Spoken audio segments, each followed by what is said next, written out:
now over to the women's series, which came to an end in 2022 this past weekend. But the dominance from Beau Greaves, that didn't end, did it? She extended her record to 52 games played, 52 games won, 0 defeats, 8 titles out of 8 to pit Fallon Sherrock to that second spot and a debut at Alexandra Palace in a month's time. Can you put into words what Beau Greaves has achieved over these last 2 weekends on the women's series?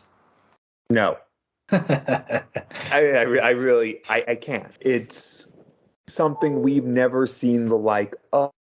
And have we seen a player play at that standard for over the course of 8 events? Yes, we have. We've seen, she averaged a little over 86 over the course of the women's series. That's not that dissimilar, or just under 86, I should say. That's not that dissimilar from what Fallon Sherrock and Lisa Ashton had done in previous years. They didn't hit that standard this year, but you go back, they were averaging closer to 85 than they were to the 80, 81 they did this year. But Beau Greaves did it without that experience, without having, she played the women's series a long time ago, but really hadn't played it. And she came in, and it didn't matter who she was up against. It didn't matter what her opponents did. She found a way to win every single match. And for a while, she wasn't really challenged. She didn't have to go to a last leg decider until the quarterfinal of the second event. She had one more last leg decider that first weekend. And then this past weekend, she had a couple matches where she went to last leg deciders against Aline de Graaf and Mikura Suzuki on the way to the final against Lisa Ashton, which also went to a last leg decider. So she had 3 last leg deciders in the second event there. She had another, I think that was the last one. I was thinking she had another one on Sunday. But she was rarely pushed. When she did, she managed to get it up her game. And I think the most impressive was that near 108 average that she had against Fallon Sherrock. And yes, okay, you can say the average was obviously impressive, but that wasn't the thing that was most impressive about that match. It was that her back was against the wall. It was 3-all, and Fallon Sherrock was on the cusp of breaking to go 4-3 up, and Beau Greaves needed to take out a 148. And what was one of her worst legs of the match? She was left on 148 after 12. That's not something that you see that often with a player averaging nearly 108. She took it out.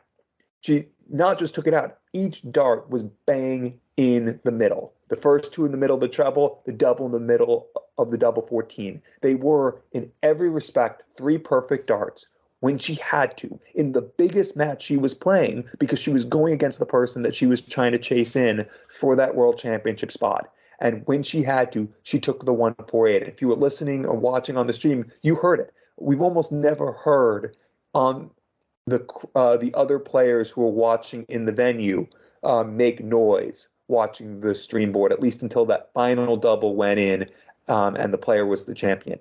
But you couldn't help but applaud or verbally applaud because of just how monumental that moment was. That was Beau Greaves saying, it doesn't matter what's going on. It doesn't matter where I'm at. If I need to, I will hit. And she did. And that's why she went 52-0 over the course of 8 events. It's why she is undefeated this year in PDC competition and nearly undefeated in all competition, having lost just 1 match over the last few months in anything. She's the world champion on the women's side, and she's going to Ali Pali, where she's not just there to make up the numbers. She'll be going in with an expectation that Fallon Sherrock didn't go in when she won those couple matches. Beau Greaves is going to go in with people knowing that she, and I don't just mean darts people, I mean people who will be watching will be told she is a legit force against nearly anyone she could draw. There are no words to describe this level of dominance because it's not just the stats. It's that she knew what she had to do at any given moment, and there was never a doubt that she was going to do it. I'm curious to see what comes next for her because she is already a superstar, and it's only up from here. What else can you say apart from that? But I mean, you look back at when she won the World Championship, the WDF Women's World Championship back in April, and the performance that she put in that final against Kirsty Hutchinson, the 92 average across the 4 sets. And a lot of people did stand up and take notice of her then. But I think that 148 finish and the 107 average against Fallon Sherrock in such an important game, it's just it's taken her to another level. I think there's a lot more people have noticed Beau Greaves or have become aware of Beau Greaves and just how good a player, how good of a talent she is, just off the back of that finish, that moment, winning that game, and of course finishing off that game with the 11 darter as well.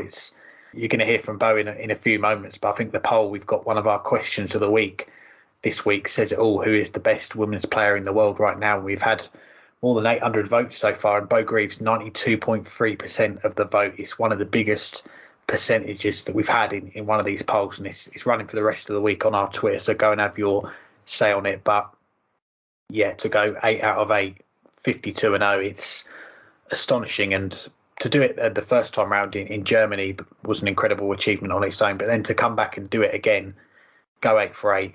I mean, the chat with her, I mentioned that the field assembled in Wigan at the weekend, it was probably the strongest field that we've had for a ladies event for a while. You had Beau, you had Lisa Makuru, you also had Fallon Sherrick back in there. You also had Anastasia Dobromoslova, nice to see her playing again, and that's just 5. There were many others in there as well. So she's gone through the field on all 4 occasions, won all 4 titles, and with the added caveat, with each title, she did get closer and closer to Fallon Sherrick for that second spot for Ali Pali, and then to beat her in that final that you mentioned, that the result of that game, it had huge permutations on the order of merit. If Beau won, she went above Fallon for the first time, but if Fallon had won that game and she was in a very good position at one point, it would have put her in such a strong position going into that last event. But from 3-all, as you say, the 1-4-8, the 11 darter to win it 5-3, 14 darts there of the highest quality, and I don't think you're going to see much better anywhere else. And for me, it was peak MVG, Michael van Gerwen, getting those big finishes, big legs